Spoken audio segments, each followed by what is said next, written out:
The alien vessel descended upon Earth with the arrogance of a predator toying with its prey.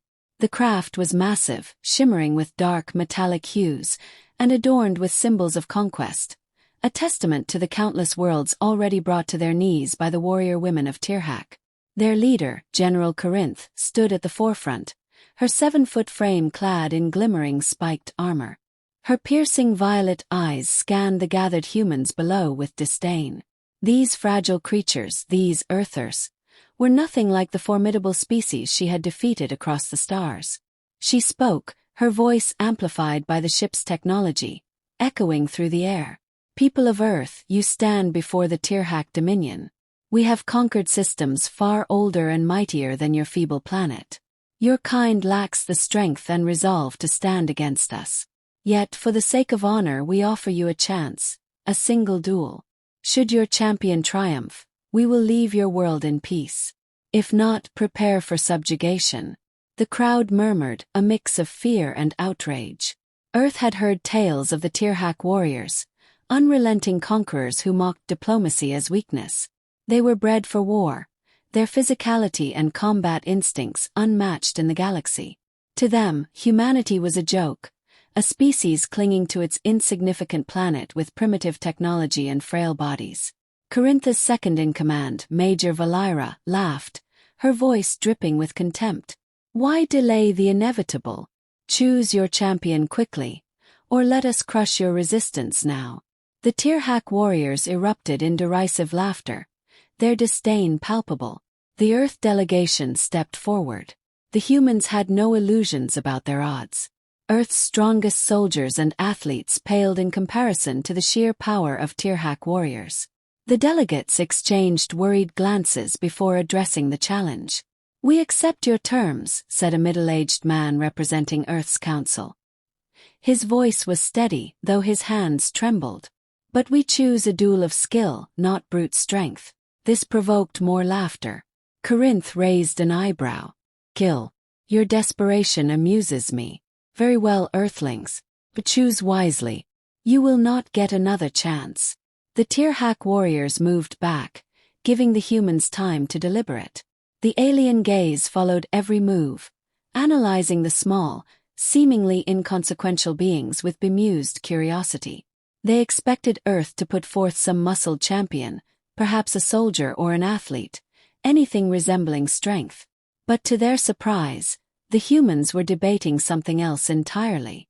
Among the humans stood a quiet man, unassuming in every way. He wore no armor, carried no weapon, and bore no mark of a soldier. He listened carefully, then calmly said, "Let me be the one." The delegates turned to him, puzzled. He was lean, of average height, with no extraordinary features. "Why you?" someone asked skeptically. The man smiled faintly. "Because they expect us to fight their way. I won't. We can't win on their terms, but we don't have to." The murmurs grew louder, but time was short.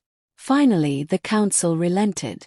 The man stepped forward, meeting Korynth's gaze with quiet confidence. For the first time, the alien leader's mocking smile faltered ever so slightly. The arena was silent as Daniel stepped forward, his calm demeanor a stark contrast to the towering presence of General Korynth. The Tyrrhak leader removed her spiked cloak, revealing dense, corded muscles beneath her armor. Every movement she made radiated power and precision, a predator surveying her prey. "For the glory of Tyrrhak," she declared, raising her blade, a weapon forged from a material unknown to Earth, shimmering with an unnatural glow. The audience of warriors erupted into cheers, their confidence unshaken. Daniel simply stood, unarmed, watching her. He moved deliberately, positioning himself just off-center in the arena, his eyes scanning the environment. Korynth interpreted this as hesitation and sneered. "Do you not even know how to begin?" she taunted. "Very well.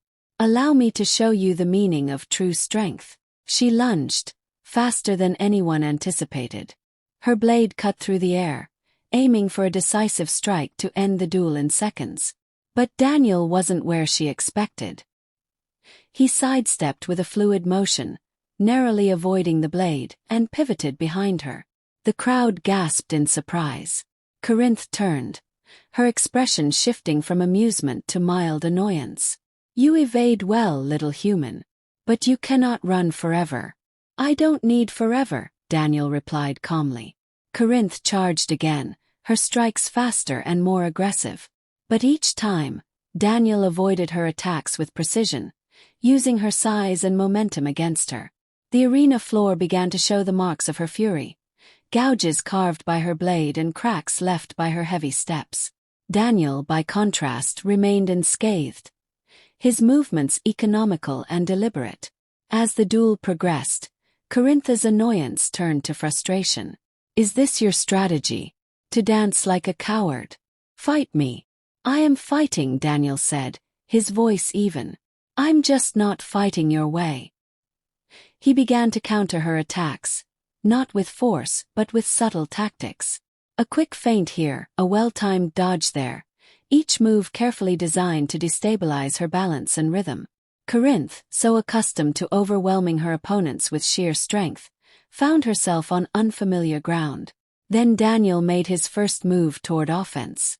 Using the high-tensile wire from his belt, he timed a sidestep perfectly as Korynth lunged, looping the wire around her blade arm.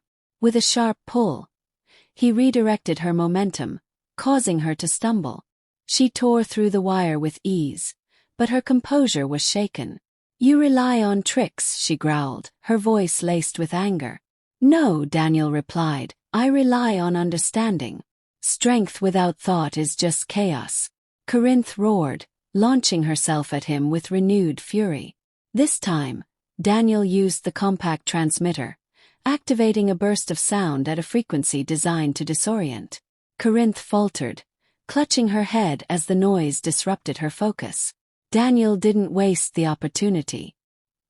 He activated the flare, blinding her momentarily and maneuvering to her flank. With a quick motion, he used the remaining wire to entangle her legs, pulling her off balance and sending her crashing to the ground. For the first time, the crowd of warriors fell silent. Korynth, humiliated and furious, struggled to rise, but Daniel was already standing above her, unscathed and unyielding.